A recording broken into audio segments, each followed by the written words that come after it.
రంజన్ గొగోయ్కి వ్యతిరేకంగా తృణమూల్ కాంగ్రెస్ ఎంపీలు privilege మోషన్కు notice ఇచ్చారు. ఈ దిశగా ఈ రోజున రాజ్యసభ సెక్రటరీ జనరల్కు ఒక నోటీస్ జారీ చేశారు.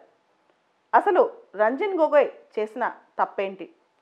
వాళ్ళ దృష్టిలో రంజన్ గొగోయ్ కంటెంప్ట్ ఆఫ్ హౌస్కి పాల్పడ్డారు, హౌస్ డిగ్నిటీకి భంగం కలిగించారని.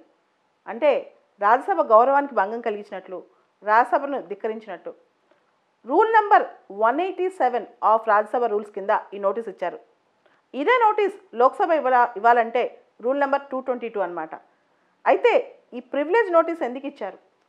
మొన్న డిసెంబర్ 9వ తారీఖు ఎన్డీటీవీ ఇంటర్వ్యూలో రంజన్ గొగోయ్ కొన్ని వ్యాఖ్యలు చేశారు. నాకు ఇష్టమైనప్పుడు నేను సభకు వెళ్తాను, అందులో కరోనా టైంలో నేను కంఫర్టబుల్గా లేను, దాంతోపాటు నేను నామినేటెడ్ మెంబర్ని, నన్ను ఏ పార్టీ విప్పు కంట్రోల్ చేయలేదు, నాకు స్పీచ్ ఇవ్వాలనుకున్నప్పుడు ఏదైనా ఇంపార్టెంట్ ఉన్నప్పుడు వెళ్తాను అన్నట్టు చాలా ఈజీ ధోరణిలో రాజ్యసభ గురించి మాట్లాడారు. దాంతోపాటు ఆయన ఒక క్వశ్చన్ అడిగినప్పుడు, అంటే చీఫ్ జస్టిస్గా రిటైర్ అయిన తర్వాత 4 నెలలకే రాజ్యసభలో నామినేట్ అయిన క్వశ్చన్ అడిగినప్పుడు, రాజ్యసభ ఎంపీ పెద్ద గొప్పే ఉంది, నేను ఒక ట్రిబ్యునల్ చైర్పర్సన్కి వెళ్ళినా అంతకంటే ఎక్కువ జీతమే వస్తుంది కదా అన్నారు. అంటే ఎంపీ అనేది జీతం కాదు కదా, ఎంపీ అనేది అంతకంటే గొప్ప విషయం. అంతేవిధంగా రాజ్యసభ ఎంపీ గురించి చాలా కామన్గా కామెంట్స్ జారీ చేయటం, హౌస్కి వెళ్ళకపోయినా సర్దుకుని చెప్పడం, ఇలాంటివి ప్రజానీకానికి అంత నచ్చలేదు. రాజ్యసభ గౌరవానికి భంగం కలిగించేలా ఉన్నాయని చాలామంది విఘ్నులు భావిస్తున్నారు.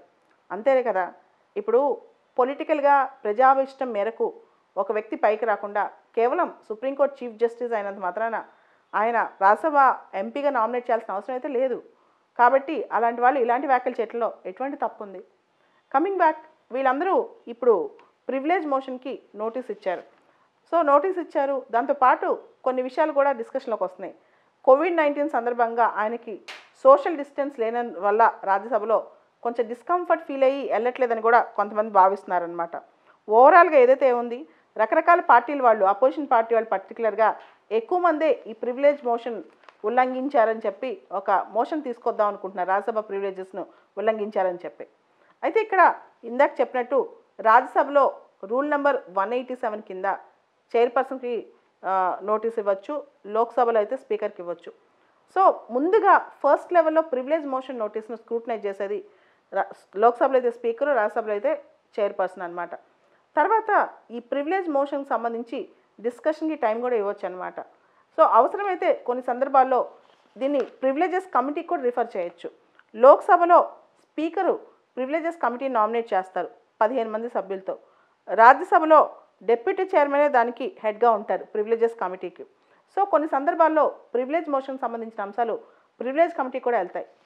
సభలో, లోక్సభలో అయినా రాజ్యసభలో అయినా ఏ సభ్యుడైనా సరే ప్రివిలేజ్ మోషన్కి మూవ్ చేయొచ్చు, మోషన్ నోటీస్ ఇవ్వచ్చు. ఒకసారి స్పీకర్ కానీ చైర్పర్సన్ కానీ ఈ ప్రివిలేజ్ నోటీస్ని స్వీకరించి యాక్సెప్ట్ చేసిన తర్వాత ఎవరైతే ఆ ప్రివిలేజ్ నోటీస్ మూవ్ చేశారో వాళ్ళకి అవకాశం కల్పిస్తారు. ఎలాంటి ప్రివిలేజ్ వైలేట్ అయింది, బ్రీచ్ ఆఫ్ ప్రివిలేజ్ ఎలా జరిగింది, ఆ సభ్యుడు ఎక్స్ప్లెయిన్ చేస్తారనమాట. సో బ్రీచ్ ఆఫ్ ప్రివిలేజ్ ఇంకొక సభ్యుడి పట్ల జరిగిందా, లేదా పూర్తిగా హౌస్ పట్ల జరిగిందా, లేదా పార్లమెంటరీ కమిటీ పట్ల జరిగిందా, ఇది పూర్తిగా వివరించాలి. మనందరికీ తెలుసు, రాజ్యసభ కానీ లోక్సభ కానీ కొన్ని ప్రివిలేజెస్, ఇమ్యూనిటీస్ ఉంటాయి.